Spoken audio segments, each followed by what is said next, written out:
Abrimos la entrevista con Fernando Pereira, el presidente del Frente Amplio, con quien tenemos una cantidad de temas para abordar. Fernando, bienvenido. Gracias por estar de nuevo en la mañana de la diaria. Un placer, un tremendo placer. A ver, ¿por dónde empezamos? Porque hay muchísimo. Para ponerle actualidad y hasta unir esta entrevista a una que hicimos ayer en este mismo programa, este martes la bancada del Senado del Frente Amplio recibió en el Palacio Legislativo justamente a una delegación de las autoridades o con autoridades de la fuerza política, compuesta por autoridades de la fuerza política, que te tenía a vos como presidente, a la vicepresidenta Verónica Piñeiro y al secretario político Daniel Mariño. Primera pregunta, en esa reunión, ¿hasta dónde se avanzó en la definición de una postura del Frente Amplio con respecto a la situación del senador colorado Andrés Ojeda y la eventual violación de la Constitución de momento en que hizo un trámite en calidad de abogado ante la Fiscalía General de la Nación? ¿Hay alguna novedad, algo que le agregue a lo que el Frente Amplio venía haciendo esta reunión que se dio ayer? Bueno, lo primero es que esa cuestión dislocada de Ojeda de plantear que esta era una posición del presidente del Frente Amplio choca con dos decisiones de la mesa política por unanimidad que comparten la parte en donde se dice que la acción de Ojeda es inconstitucional para 7 distintos abogados del Frente Amplio, 2 que han presentado informes escritos y otros que hemos consultado. Y es notoria la violación de la Constitución. Si uno lo lee literalmente, bueno, llega a la misma conclusión.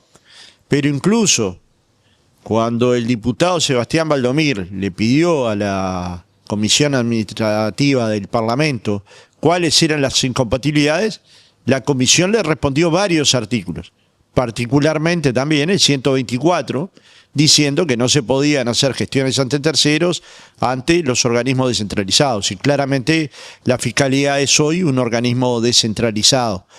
La Constitución, los expertos la analizan luego a la luz de otras cuestiones, que yo no soy experto, pero todas las consultas que hemos hecho hasta ahora, y agrego una que no hemos hecho, pero que se ha hecho pública, de Martín Rizzo, que claramente no es un miembro del Frente Amplio, también es consistente con que violó la Constitución. Ahí, en todo caso, lo que él discute es la dosimetría de la pena. Si es lógico que un legislador pierda su banca por ese hecho, que en todo caso habría que advertir que no lo hiciera más, ¿no? Aunque la Constitución no es interpretable de esa manera, de acuerdo a los abogados del Frente Amplio, igual el tema de fondo lo lauda de buena manera.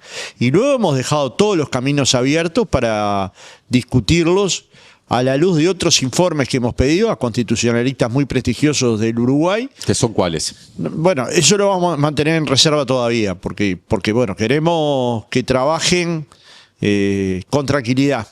La presión que le han ejercido en estas horas al doctor Corseñac, que es una eminencia en derecho constitucional, que es un hombre de consulta del Frente Amplio, pero que ha sido un hombre de consulta del Parlamento, de distintos organismos, bueno, ni que hablar del rigor académico que ha tenido a lo largo de su trayectoria, de su prestigio, ha sido violenta, desmedida, poco criteriosa. Entonces queremos que quienes presenten informes lo puedan hacer de manera sin presión de ningún tipo. Corseñac ya elaboró un informe. Fleitas también. Pero con respecto a Corseñac, aparte lo entrevistamos creo que la semana pasada, sí, en este programa. Él entiende que Ojeda violó el artículo 124 de la Constitución y que en función de la interpretación que hace de ese artículo, basta con mayoría simple en el Senado para que Ojeda sea destituido, pierda su calidad de legislador. Vos hace poco dijiste que el Frente Amplio no tiene la vocación de destituir por simple mayoría. ¿Esto descarta que la fuerza política y su bancada apliquen el criterio que defiende Corseñac?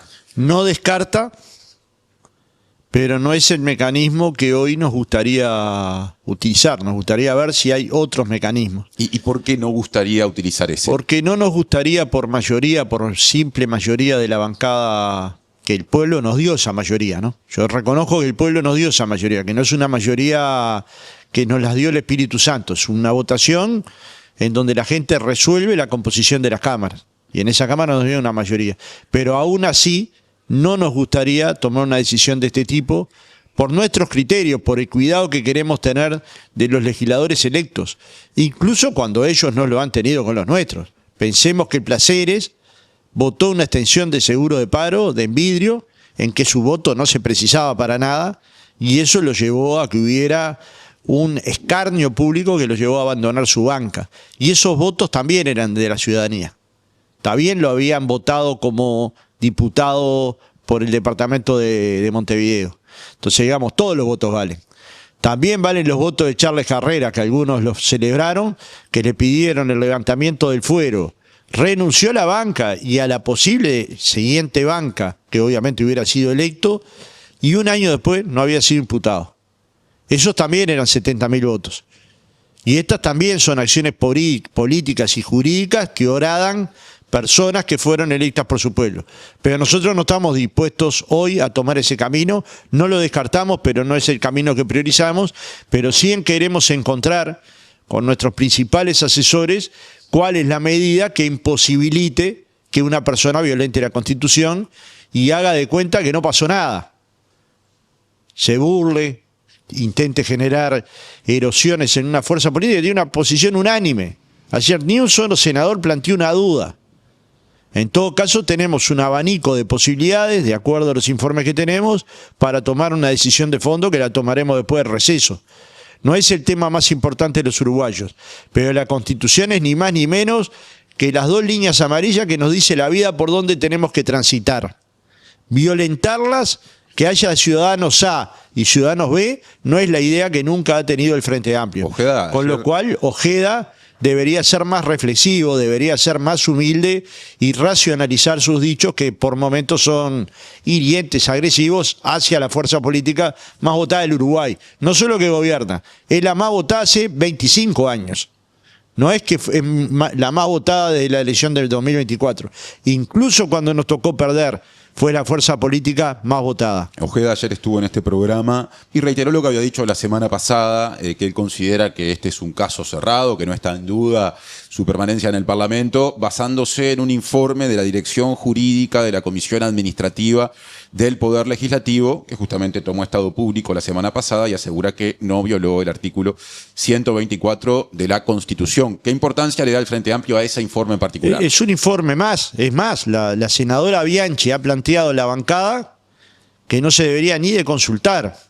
Nosotros siempre consultamos.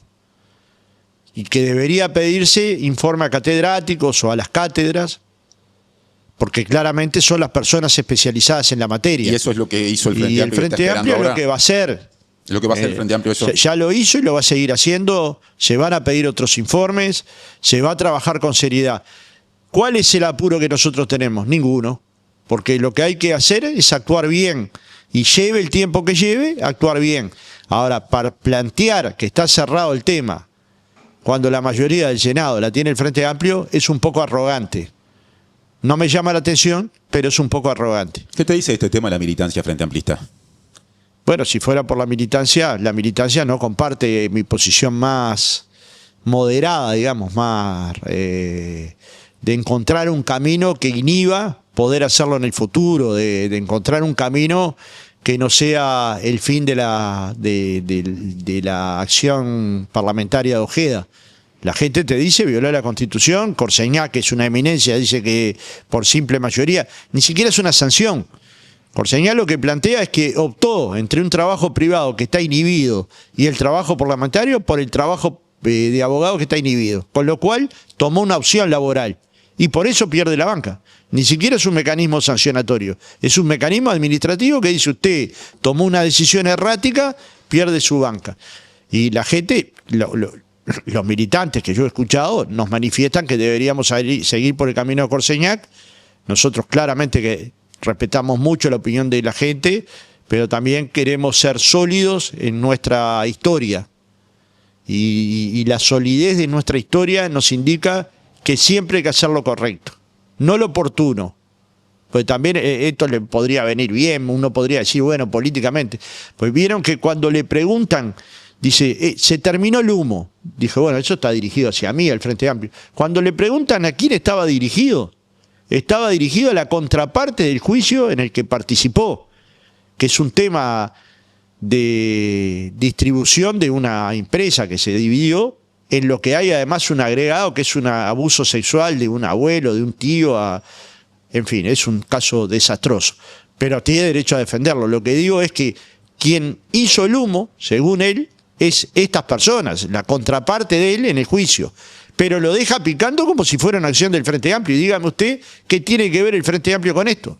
Hay una fiscal en este caso en particular que le estoy diciendo, que es un caso duro, si uno lo ve, es duro. En ese caso, la fiscal dice, bueno, acá parece haber un problema de incompatibilidad con el artículo 124 de la Constitución. Y se lo eleva a la fiscal Ferrero, que se lo devolvió, no sé por qué motivo, lo explicitará, sin tomar ninguna posición. Y un convencional del Partido Colorado lo denuncia en el Parlamento. ¿Qué puede tener el Frente Amplio que ver con eso? Ahora, después que el Frente Amplio toma nota, pide informe, lo estudia, sigue el tema. ¿Es el tema más importante del Frente Amplio? No. Pero no puede hacerse el distraído del Frente Amplio cuando hay una denuncia que además todos nuestros asesores nos dicen Ojeda violó la Constitución sin ninguna duda. No 2 asesores, 7 asesores distintos. Y Rizzo dice, no hay duda, violó la Constitución. De repente la medida es muy dura. Y hay que pensar otra.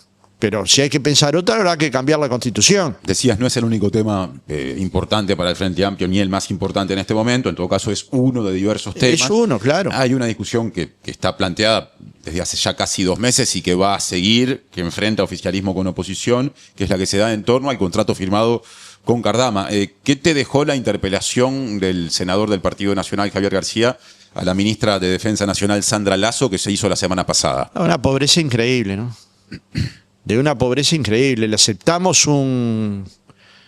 Bueno, para empezar mintió, porque si planteó que Hábitat había sido presionado políticamente para no dar el préstamo a Cardama, ya quedó desbaratada esa mentira, porque el dueño de Hábitat, uno de los dueños, dijo, acá nunca pasó, el señor Palermo. Alguien podría que decir yo que un ni empresario siquiera presionado no necesariamente va a decir que recibió presiones también, ¿no? Es una posibilidad. No, yo qué sé, pero va a salir públicamente o se queda callado. Hasta ahora había estado callado. Cuando se lo preguntaron, lo que pasa especialmente, cuando ¿no? se lo coloca. Y bueno, pero lo que pasa es que lo coloca a alguien que ¿quién lo informó a García? Cardama.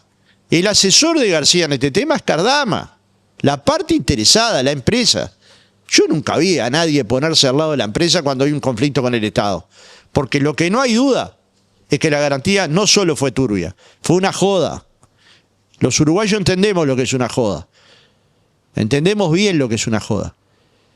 Que por supuesto tuvo pila de cuestionamientos por el estudio del Piazzo, ustedes los habrán visto, que terminaron firmándolo, que lo trasladaron de cualquier manera, que esperaron 11 meses para obtener una garantía, que en vez de un banco había una inmobiliaria y nadie se tomó el trabajo de ver si era real. Que luego los notarios, que el notario que firmó no era el que firmó, nunca había firmado, ya lo ha hecho la denuncia. El notario al que se le pidió investigar dice que a todas luces es un documento no habilitado. Y esa garantía aceptó el gobierno anterior. Y por eso debería sentir vergüenza. Va a interpelar con todo lo que está pasando. Quienes están por el Ministerio de Defensa, que son expertos de la Marina Nacional, la Fuerza Naval, los 2 capitanes de navío, hacen informes contundentes. ¿Qué le dice García? Que son espías. Ellos mismos, no con estas palabras, pero más o menos lo mismo. Estas personas han pedido que los pongan en un tribunal militar de honor, porque claramente que están haciendo un trabajo profesional. ¿Por qué defendemos esa barbaridad? ¿Qué hace que el Partido Nacional y el Partido Colorado defiendan esa barbaridad? Yo quisiera escuchar algo racional, algo humano, que diga, nos pasó esto, nos engañaron de esta manera. Una de las cosas que dicen... quisiera que defendieran prepotentemente una posición que a todas luces es errática del ministro García. A todas luces la gente dice esto está mal.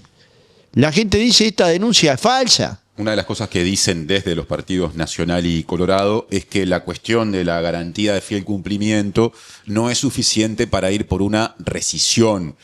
¿Qué respondés como presidente de la fuerza política de gobierno que anunció el 22 de octubre que va por el proceso de rescisión? Bueno, te tienen que dar todas las garantías, te tienen que dar las garantías que es lo que está haciendo un buen gobierno. ¿Un buen gobierno qué hace? Anuncia. ¿Qué anuncia? Hay una garantía de fiel cumplimiento que no es real. Donde había un banco hay una inmobiliaria. Venden casas, venden apartamentos, pero no hay nada que se parezca a un banco. ¿Qué hace el gobierno? Denuncia ante la justicia.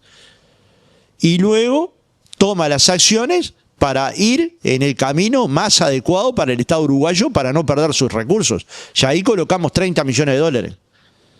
Cerca de 30 millones de dólares. Con lo cual hay que ir hacia la rescisión, pero cumpliendo todos los pasos del contrato que se firmó entre el Estado uruguayo y Cardama. Y eso es sobriedad para gobernar. Eso no es actuar a lo loco, eso es actuar con reflexión, profesionalismo, asesoría jurídica. Y terminará cuando termine. Pero es obvio que por este camino va a ser muy difícil tener una patrullera. Es obvio que en junio de 2024 no la entregaron. Es obvio que en junio de 2025 no la entregaron. Y parece obvio que en junio de 2026 no la van a entregar. Con lo cual estamos ante un problema importante, que es que Uruguay efectivamente precisa esas patrulleras oceánicas, con todos los argumentos que dio el Parlamento, pero desde mi punto de vista, esta empresa no ofrece ninguna garantía desde antes que se la contratara. Entre otras cosas porque no tenía ninguna experiencia de construcción de patrulleras oceánicas. Entre otras cosas porque el informe de estos especialistas de la Fuerza de especialistas navales han dicho que no han cumplido, que tiene problemas constructivos. Entonces, digamos, hay que ser modestos y decir, nos equivocamos nosotros, señores. Firmamos un contrato inadecuado. Firmamos un contrato con una empresa que no puede dar cumplimiento. Esta es una discusión de carácter político, no de chicanas. No es tratándonos de cobardes que no van a... Porque ¿qué demostración puede haber de que el Frente Amplio tiene cobardía? ¿Cuál es? ¿Es posible que el Frente Amplio impulse una comisión investigadora a nivel del Parlamento lo veremos, por este asunto? Lo analizaremos, pero para nada lo descartamos. Claramente acá pasaron cosas que alguien tiene que explicar. ¿Por qué aceptaron esa garantía? Alguien lo tiene que explicar. Alguien tiene que explicar por qué se tomó esa decisión política como surge de una investigación administrativa. Alguien tiene que explicar. Cuando sucede un escándalo, lo primero que nos tiene que pasar es que nos tenemos que escandalizar. Y esto es para escandalizarse. Hicimos un negocio, el más grande, vinculado a patrulleras oceánicas, que a todas luces tiene fallas de todo tipo. Y estas fallas no las pudieron explicar. Lo que hicieron fue descalificar, insultar, llenar de adjetivos.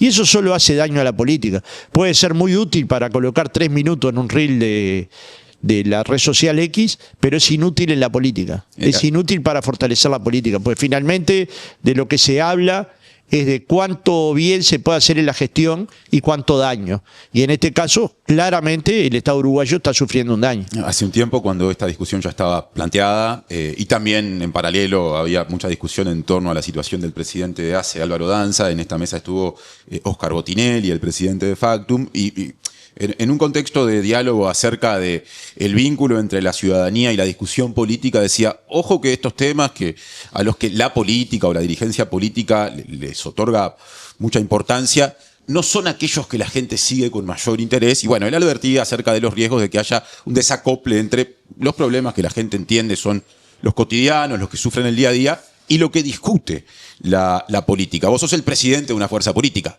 hoy oficialista, hasta hace no tanto opositora. A veces te detenés a pensar en eso y te haces preguntas para que esa conexión o esa desconexión no se genere. Lo comparto, lo que pasa es que yo acá me preguntan de eso. Yo preferiría hablar de qué hicimos en el gobierno un año, pero yo vengo y vos me preguntás de eso. Y yo si no respondiera, la gente con derecho dice tiene algo que ocultar. La agenda de la gente pasa por si puede pagar el alquiler, por si tiene los alimentos suficientes, por si sus hijos pueden estudiar, porque si hay becas, porque si hay programas de empleo, por si hay temas de seguridad pública que les afectan moverse con libertad en la calle. No pasan por una interpelación para ver si la JUTEP votó por mayoría algo que está bien o mal, porque por mayoría votaron esto de Cardama en el Tribunal de Cuentas, con informes contrapuestos, y votaron algo claramente irracional. Aceptaron una cosa claramente irracional. Se aceptó una garantía imposible de aceptar. El Banco de Seguro del Estado del Uruguay no se las quiso dar. Eso no prendió una lámpara. El Banco Central del Uruguay les aconsejó pedir un asegurador, un especialista en aseguradoras para verificar la fortaleza económica de la garantía de fiel cumplimiento. Estas son cosas que están mal. A la gente les importa más de lo que creemos. No digo que sean los temas centrales. Los temas centrales, tiene Botinelli razón, son estos. Las últimas 70 encuestas, no solo de Factum, las últimas 70 encuestas que yo he leído, las preocupaciones principales de los uruguayos pasan por estos temas. Y es en los que está trabajando el gobierno uruguayo. Cada tanto nos hacen perder 16, 18, 9 horas en interpelaciones de ningún sentido. La interpelación ayer de Maía, nadie puede hacer una nota interesante sobre esa interpelación, salvo algún adjetivo. Pero nadie puede hacer una nota interesante, porque los organismos que laudan por mayoría y tienen independencia técnica, ¿qué los va a intervenir el Poder Ejecutivo cuando no le guste o cuando le guste la decisión? ¿Qué le están pidiendo? ¿Que intervenga? ¿Que los quite porque no le gustó al Partido Nacional la decisión? ¿Que es el único informe jurídico posible? Entonces, la verdad que también hay que tener un poco de, yo diría un poco de cautela, porque como dice Botinelli, que claramente es un experto en el tema y claramente es una voz que yo no solo respeto, sino admiro, la gente está pensando cómo construye una sociedad donde convive y vive mejor. Y no pasa ni por la JUTEP ni por ACE, pero la política tiene que garantizar el fiel cumplimiento de la Constitución. La política tiene que garantizar que las mayorías son mayorías y valen. Y la oposición tiene el derecho a hacer estas cosas que luego no aportan nada a la política. Hoy la gente no está hablando de la JUTEP. La gente podrá estar hablando del cumpleaños 90 de Sanguinetti, de lo bien que lo invitaron quienes fueron ahí, de lo divertida que fue un encuentro que todos los partidos pudimos estar presentes en la Casa del Partido Colorado, y es un país que puede hacer eso. Como decía ayer un argentino que invitó Sanguinetti, que es periodista creo que de La Nación, muy pocos países del mundo pueden tener los expresidentes y los presidentes de todos los partidos adentro de una ceremonia que celebra el cumpleaños número 90 del presidente 2 veces del Partido Colorado. Claro, y ahí estaba ahí, ¿no? Yamandú, estaba Carolina, estaba yo, y nos invitaron, no es que estábamos ahí porque leímos la prensa. Nos Fernando, invitaron a estar. Y en esto de las distintas discusiones que se generan y de, digamos, el peso de cada una de ellas, ¿qué importancia le otorgás a la discusión que introdujo el PIT-CNT acerca de aplicar una sobretasa al impuesto al patrimonio de las personas físicas para obtener recursos que permitan financiar políticas contra de combate, digamos, a la pobreza infantil y adolescente? Yo creo que hay que discutir cómo se construyen los fondos para atacar esa causa que todos compartimos. Todos compartimos que no puede haber 2 de cada 10 niños por debajo de la línea de la pobreza y que hay que tener recursos y capacidad de ejecución de políticas que permitan abatir la pobreza infantil. No son solo recursos, son políticas públicas y capacidad de ejecutar. Y ya sabemos que no solo con recursos se resuelve un tema más complejo, pero hay que construir esos recursos. De hecho, luego de aprobado el presupuesto, la participación sobre el efecto, sobre las políticas sociales vinculadas a la niñez y particularmente a la niñez en situación de pobreza, se multiplica por mucho en relación al gobierno anterior. Cuando digo por mucho, por 15 veces. ¿Esto es suficiente? Probablemente no. Más de una vez he conversado con el equipo económico, con el presidente de la República, que es necesario un pacto nacional para abatir este tema. Y este instrumento es un instrumento que hay que analizar, que hay que estudiar. Una sociedad no puede estar discutiendo los 5 años de impuestos. Una sociedad tiene que ejecutar las políticas públicas que votó el presupuesto. En el presupuesto, el Frente Amplio decidió gravar a los que más tenían a través de readecuaciones tributarias. El impuesto mínimo global, las transacciones en el exterior del país, por ejemplo, la venta de un inmueble. Si vos vendías una casa en Montevideo pagabas un impuesto, si la vendías en Nueva York ninguno, ahora lo vas a pagar, la vendas acá o en Nueva York. Esto es que los que tienen más paguen más. Y va a tener una recaudación importante. Luego hay que ver de qué manera el gobierno uruguayo o con qué mecanismo el gobierno uruguayo construye un fondo suplementario para abatir la pobreza infantil, pero lo primero que tiene que hacer es ejecutar lo que ya tiene aprobado, que realmente es una suma importante en relación al presupuesto anterior. Y que estará vigente desde el 1 de enero. Y por supuesto que la propuesta del PIT-CNT Es una propuesta seria. ¿Te la imaginas presente en el Política- debate programático del 2029 del Frente Amplio? Sí. Y hay que tenerla. La decís categóricamente. Pero sí, me la imagino presente. Me imagino presente el IVA personalizado. Que hay mucha gente que está trabajando sobre el tema y tiene complejidades enormes. Igual que este impuesto tiene complejidades enormes.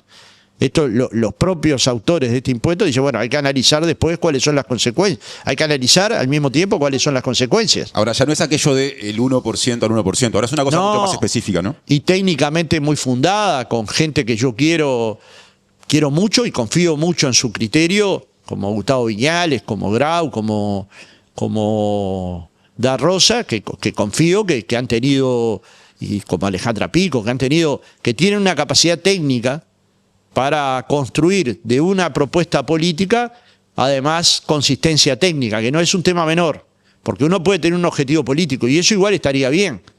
Una central sindical, una organización social puede plantear, graben al 1% más rico de la sociedad para atender este problema sin necesidad de hacer una propuesta concreta, o sea, como una propuesta social. ¿Y qué sentís Pero cuando- en este caso hay una propuesta concreta, afinada técnicamente, pero que el gobierno nacional resolvió que no es para esta etapa. Sí, pero también se dijo alguna otra cosa. Por ejemplo, el ministro de Economía y Finanzas, Gabriel Odone, dijo que esto no se ha aplicado en otros lugares. También hubo algunos comentarios del subsecretario Martín Valcorba que ameritaron incluso una respuesta el lunes en un comunicado del PIT-CNT emitida por la comisión que está trabajando este asunto a nivel de la central sindical.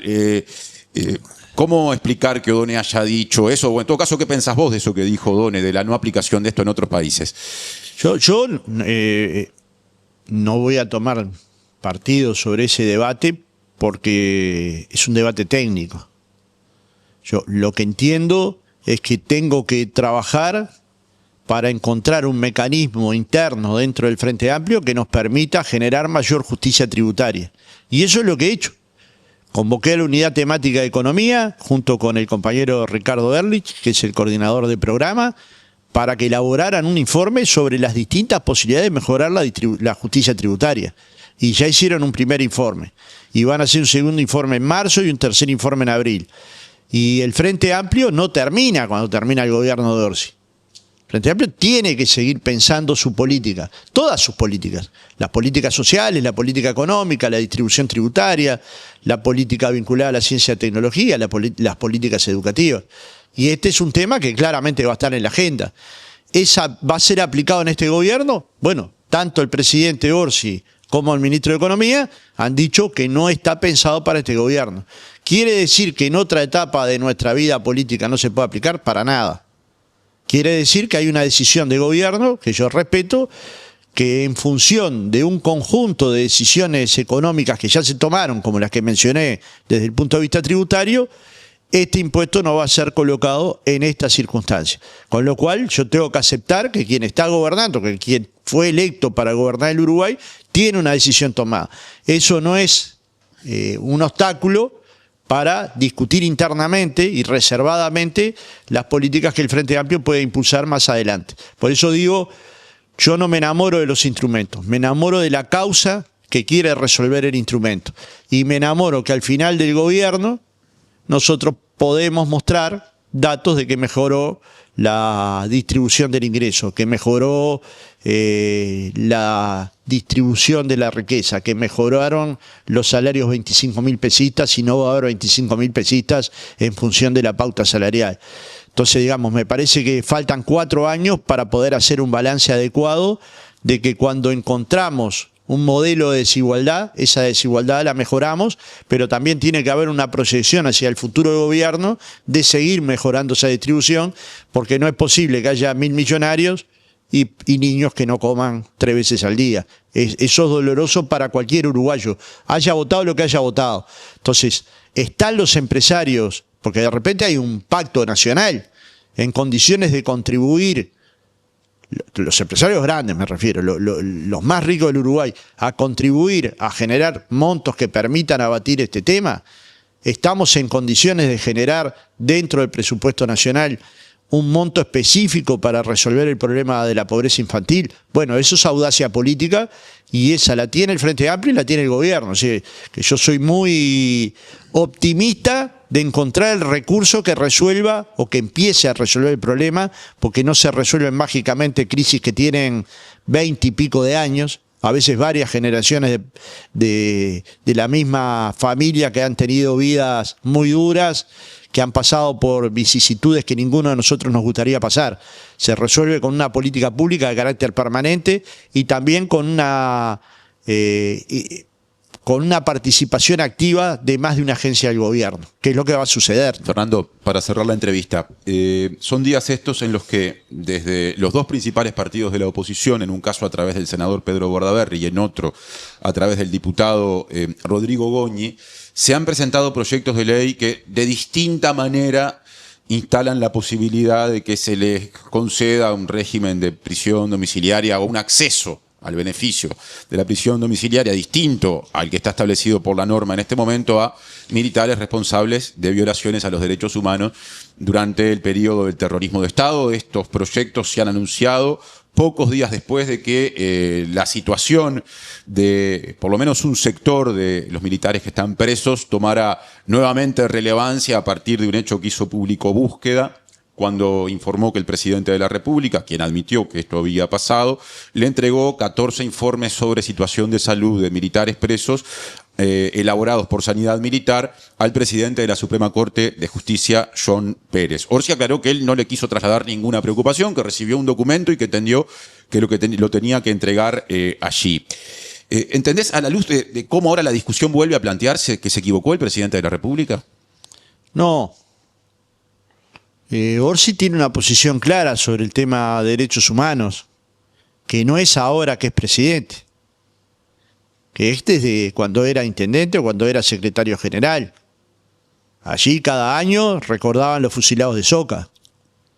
Orsi tiene una posición comprometida con los familiares de detenidos desaparecidos. De hecho, la única vez que alguien se paró el presidente Orsi en la marcha presidencial para bajar a saludar a los familiares desaparecidos.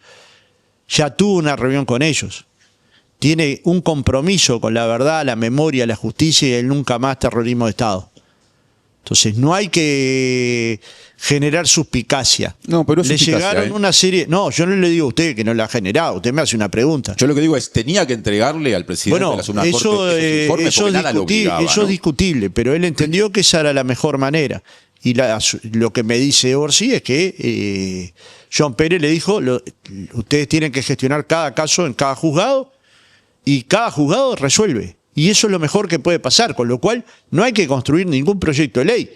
Si el juez entiende, como lo entendió en el caso de Gavazo, uno de los principales represores de la dictadura, con confesiones de desapariciones, de torturas, pues parece que estuviéramos hablando de angelitos que están ahí privados de libertad, no se sabe ni por qué, y están privados de libertad por atrocidades contra uruguayos militantes, fundamentalmente militantes de la izquierda. Esto es rencor, es venganza. No, esto es justicia. El que comete actos de este tipo en cualquier parte del mundo, más tarde o más temprano lo van a juzgar.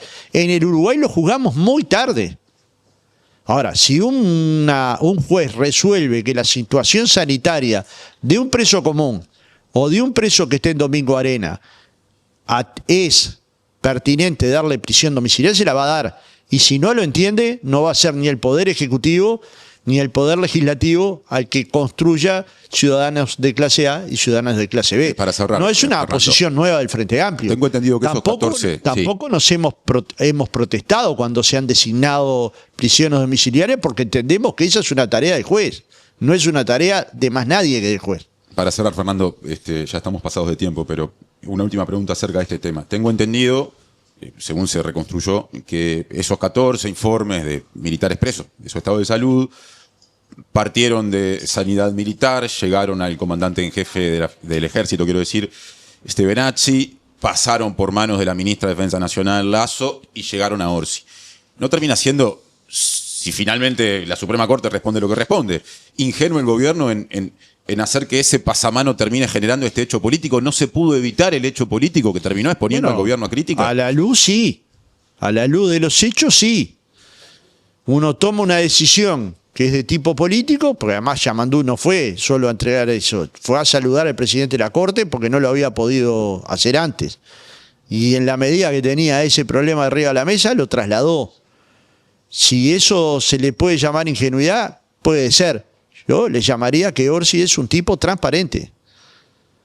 Y que luego las conversaciones derivaron en que una cosa que pasó en junio se conozca en diciembre. También hay que tener lealtades, ¿no? Todos tenemos que tener lealtades. Porque acá no hubo ningún hecho irregular. No es que después de eso Orsi tomó una decisión de construir un proyecto de ley, que habló sobre el tema. Más bien tiene una posición clara sobre el tema. Yo la conozco muy bien, la posición de Orsi sobre el tema, y no difiere 1 milímetro de la posición que yo he dado acá. Ni 1 milímetro.